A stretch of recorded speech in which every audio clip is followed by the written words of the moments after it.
Here at Helmuth Ford, we are a small town dealership with no hassle and no pressure.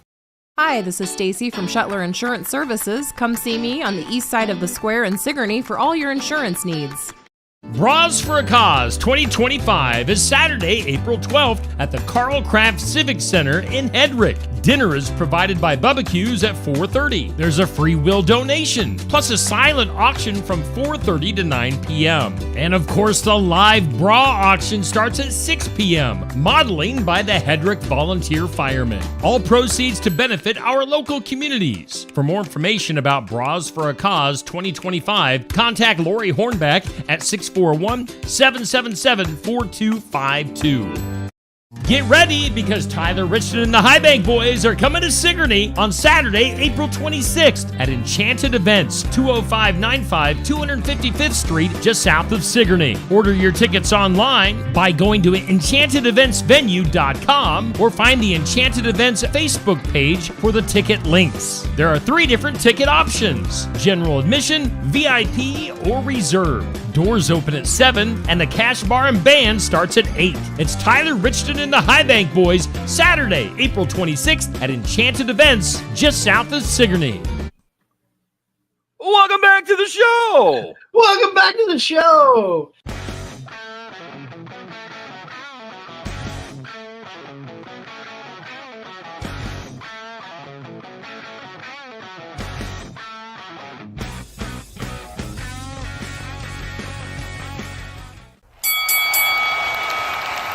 And now, your hosts of the Card Subject to Change podcast, the For Frequency's Sake Tag Team Champions of the World, the Wizard CZ, and Never Wrong Nick Bull.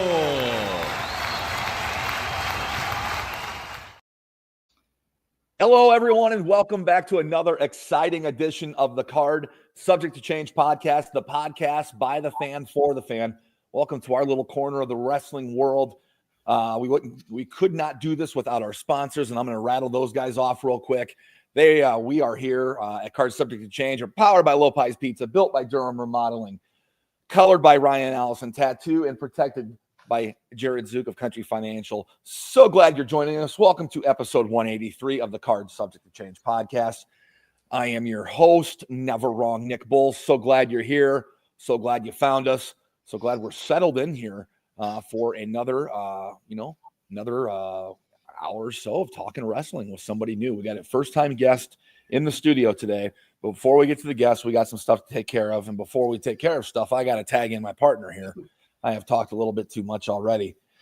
He is one half of the For Frequency's Sake Tag Team Champions. He is also my tag team partner. He makes this show go. He is the one. He is the only. He is the Wizard CZ. Wiz, how you doing, bud? Man, the sun is shining. It's a good day. I feel good. I'm ready to learn some new stuff from a new guest. Like you said, we got just a little bit of business. We won't take too long with that, but want to remind everybody of the 4th annual Sandra Lee Memorial Car Show that we are sponsoring. That is on May 3rd this year. That's a Saturday coming up.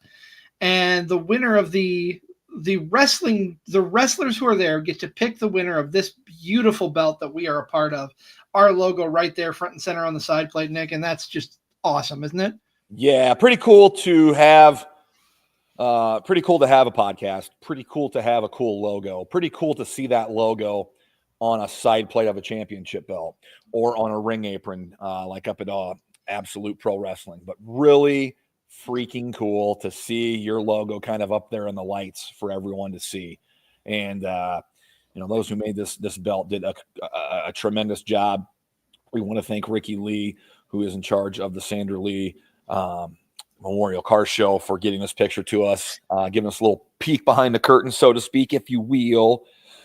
We hope to see you all out there on May the 3rd. I know Ricky wants to see you all out there. I know that the car show has a goal of getting over 100 cars registered for it this year. We hope, for car shows like that, rain or shine, we're going to be there, but you definitely don't want the rain. You want people out at those things in the sunshine, and people bringing their cars and signing them up all for a good cause. That's the feel good. That's the feel good of it. And it is for a good cause. I believe, is it benefiting the Quad City Autism Society? Yes. Thank you. So we've been out there last year. We'll be back out there this year. Can't wait to see everybody. Can't wait to meet some new faces that are being brought in for the show. So it is April. It's spring. This is the first, as we record this, April 6th, Sunday afternoon, as we go live here and record this. If you listen back later, and we appreciate our audience that does that. I've got my garage doors open. I've got the big door open. I've got the back door open. It is beautiful. There's a beautiful breeze behind me. It feels good. And it's a bit fooling because it does feel like WrestleMania season, CZ. But this is like when you set the clock forward in the springtime and you lose that hour, you're like, what's going on? Yeah, WrestleMania is 2 weeks away. 2 weeks away. Feels like it should have been last night and today. I agree, but it's 2 weeks away. More on WrestleMania later. CZ, we got a little bit more business here before we bring in our guest. Yes, I just want to give a shout out to our good friend of the podcast.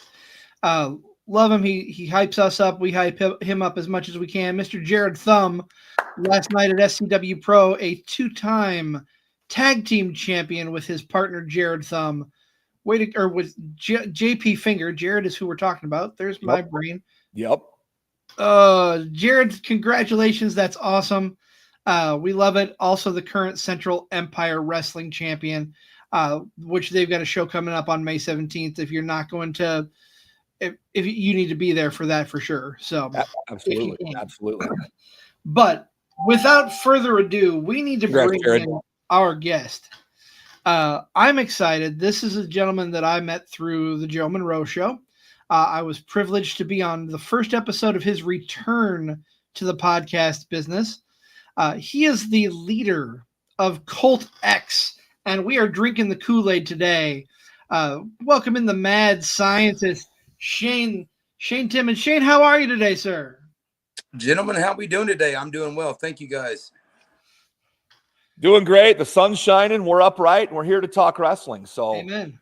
We love having all kinds of people in. We love having first-timers in. So, Shane, I'm going to ask you the same question I ask anybody else that comes on this podcast for the first time. Why pro wrestling? What was it for you that kept you, that struck you as a fan, as a youngster, or whenever you became a fan and kept you coming back? What was it about pro wrestling? For me, right off the bat, it was family oriented. I grew up in a wrestling household. So my dad and my mother, they worked long hours. They actually worked at the same place. My dad did maintenance and my mother was head of laundry. Later became a supervisor of laundry. But wrestling was always on in our house. I remember it from a young age. I've always said this and I'll always say this. My dad hated Ric Flair. All of his friends hated Ric Flair. And they all loved the American Dream, Dusty Rhodes, because they were all blue-collar workers like Dusty was. And, you know, they just didn't like Flair. And those were my youngest memories of pro wrestling, was the talk of always the American Dream being like Ken, you know. And then you had the Nature Boy, who was that ritzy guy, you know, and you just didn't like him, you know. And those were the earliest memories, like as a kid. Now, I would later go back and watch those matches with my dad, you know, Dusty and Flair in the cage for the NWA World Heavyweight title, which would become the Big Gold years later. But I've always said on record, because this is the moment that I remember actually, like, this is the moment that I remember, like, visualizing, oh, wow, this is wrestling, right? It was WrestleMania 6, and it was a title for title. And it was Hogan and Warrior. I wasn't necessarily a Warrior fan. As a kid, I thought it was really cool. But, you know, the face paint and how excited he was, just always shaking the ropes. But Hulkamania was always running wild through my house. My father was a huge Hulk Hogan fan. Excuse me. I was more Macho Man. Like, I was a Hulkamania, you know. Like, I was all about Hulkamania. I was a Hulkamaniac, but then it was like when I discovered, you know, Macho Man, I was like, oh my God, okay. Like, this is kind of like all right, these guys do this, but he's jumping off this top rope, And at the time, like I'm young, and I got a couple older brothers and a couple younger brothers. And yeah, man, it was almost like after WrestleMania 6, we just caught ourselves, my brothers and I, just wrestling with our pillows. I guess we've all done that. I think we've all been beat by our pillow once in our life. All been like, Shane, you bring up a great point there about, being a Hulkamaniac growing up, and then you flip to to Randy Savage. Mm-hmm. And I think nowadays, myself, I'll speak for you, Shane. I'll speak for you, CZ. I think we take wrestlers that do high flying stuff for granted because we've seen it so much. Yeah. But at that time, seeing a guy like Macho Man, who was just as flamboyant as he was, enthralling with his promos, getting up there and doing that elbow drop, like that was a big deal. It gets done today by anybody else in whatever. Shawn Michaels had a pretty good elbow drop. But, absolutely. He had, like besides, but Savage doing that, I think transcended and I think brought a lot of people in because there wasn't a lot of high flying stuff. And that was kind of out of the ordinary. People like to see that. And he was a guy that gave you both. He gave you that, and he gave you the stuff that you were used to seeing in WWF. When you said that, that's what it reminded me. That's what sparked in my mind. How it is too, because yeah, man, like it's like, Randy could do what Hogan and Warrior were doing in the ring, but they couldn't do what he was doing. Now granted, Randy only had a couple top rope moves. But when you're a young kid and you're going, oh, this is wrestling. Okay, these guys are in a ring. These guys are doing this. Oh, wow, I didn't know they could jump off this top rope. I didn't know they were going to jump to the outside with a double axe handle. Randy just became one of those guys that just, like I said, like I was a Hulkamaniac, but when Randy first time I saw Randy Savage, I mean, the colors alone, how flamboyant he was. I was like, oh my God. Cool as a kid, and now this guy's jumping out of the ring doing a double, like he's like hitting people like this and dropping an elbow. Like, what is this, But yeah, for sure. Yeah, that I always go back and my earliest memory was with Randy and Hulk going into WrestleMania 5 and the Mega Powers explode. So that anytime somebody mentions Randy Savage, that gets me going because he was such a tremendous worker and very talented, gone before his time. Absolutely. Can I tell you a quick funny story about that Hogan Macho Man match at WrestleMania 5? Yeah. So that would have been 1990, correct? Yes.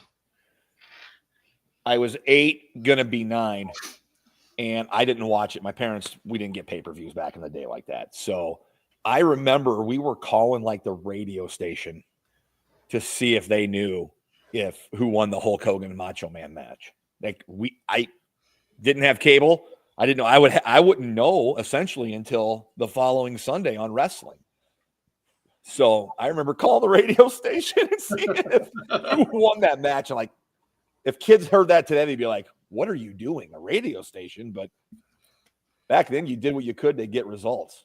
Yeah, there were no cell phones. There were no internet. There was no internet. You had to find it. You had to find it yourself. Yeah, the hard way. Can I piggyback off what Nick said there? Yeah, absolutely. When you said you had to call the radio station and you didn't get the pay-per-views, right? All right. So like growing up, like my dad bought them for amount of time, and then it was like all of a sudden he just stopped buying them. It's almost like I had the blue Hasbro WWF ring. I had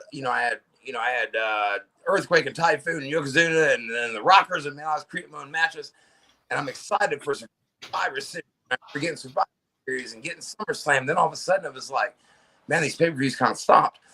But what's funny is piggybacking off of Nick was I remember if I couldn't make it to a good brother's house to watch the pay-per-view that his grandmother was renting for all of us, then I had to wait until Monday. And at this point, Monday Night Raw is happening. So I'm over here like, crap. I'm about to go, like I'm in 5th grade. I couldn't make it to the pay-per-view party, right? But my Mom's friend in laundry would always buy the pay-per-views and then dub a tape. So he would give me the pay-per-views that happened on a Sunday. I would get the tape on a Monday. My mom would come home at work at 2:30. I got off the bus at 3:30. Raw's on at 8. I've made it clear to my friends in middle school, do not tell me the results. I want to know. I want to see it by myself. So I had to run home from work or run home from school pretty much. Mom's off work. I got to get this tape, pop it in the VCR, watch the 2-hour pay-per-view just so I'm prepared for Raw. And I remember the first one ever that I missed that I could not wait to see was the Royal Rumble 1995. Shawn Michaels goes all the way from one to the. That was the one, because we always went to a good brother's house and we'd watch pay-per-views, and I missed it. I couldn't go for whatever reason, but I remember getting that VCR tape, man, and popping in. I couldn't wait to watch it. Royal Rumble 1995. Shawn's coming in at number 1. He's supposed to come out with Pam Anderson. He comes out with who was it? Who was the other blonde at the time? Jennifer McCarthy. Jenny McCarthy. Yes. Come out with Psycho Sid looking good. You know what I mean? It was good, you know, and I had 2 hours, or well, at the time it was 3 hours for the Rumble. I had 3 hours to watch that to go into Monday Night Raw. And man, I'll never forget those times. Just